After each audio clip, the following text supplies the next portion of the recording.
Ce que j'aime bien faire dans ma vie, c'est me détendre, c'est me relaxer, vivre avec ma maman. J'aime bien aussi courir, donc j'aime bien chanter et tout aussi, mais je fais des concerts. Maud a aujourd'hui 22 ans, elle souffre d'épilepsie depuis l'âge de 5 mois, où elle a eu sa première crise convulsive derrière une maladie infantile. Et durant ses 3 premières années de vie, Maud a subi une douzaine d'hospitalisations dans un contexte d'urgence neurologique. Et bien sûr, ce contexte-là a généré pour Maud une déficience mentale et un handicap moteur.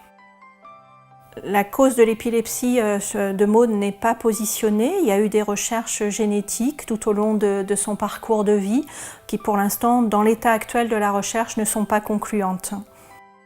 Maud a dû avoir depuis toujours un parcours de vie extrêmement calme, des horaires adaptés, une scolarisation, qu'elle soit en milieu ordinaire ou spécialisé, extrêmement adaptée en termes d'horaire. Il fallait continuellement observer sa fatigabilité, être vigilant sur la survenue des crises, puisque la fatigue rentre pour beaucoup dans la survenue des crises. Donc un rythme de vie chaque jour de l'année extrêmement adapté. Maud a une épilepsie qui est stabilisée puisque elle a seulement à peu près 2 crises tonico-cloniques très violentes par an. Elle est sous trithérapie, elle prend 10 médicaments associés par jour, dosage maximum autorisé en France pour lui permettre de mettre sous silence son épilepsie. Maud a pu récupérer et progresser grâce à la mise en place de plusieurs thérapies, de kiné plusieurs fois par semaine, de psychomotricité, d'orthophonie spécialisée, de séances d'ostéopathie, d'un suivi neurologique extrêmement proche. Pour certains spécialistes dans la petite enfance, ils avaient jugé qu'elle aurait du mal à acquérir le langage verbal.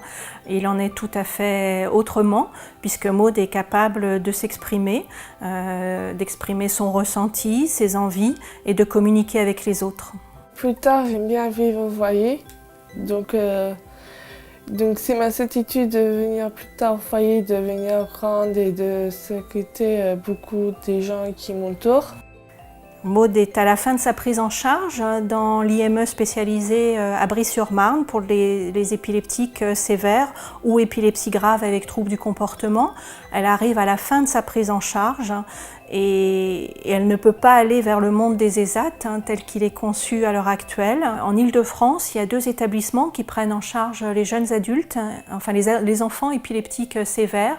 Et il y a environ, à la fin de leur prise en charge, qui dure une moyenne de 7 ans environ dans chaque établissement, il y a 90 jeunes ou jeunes adultes qui sortent des structures sans solution en Île-de-France. Donc pour eux, ça veut dire une expatriation vers la Belgique, vers d'autres lieux de vie en France, à des centaines de kilomètres de leur famille.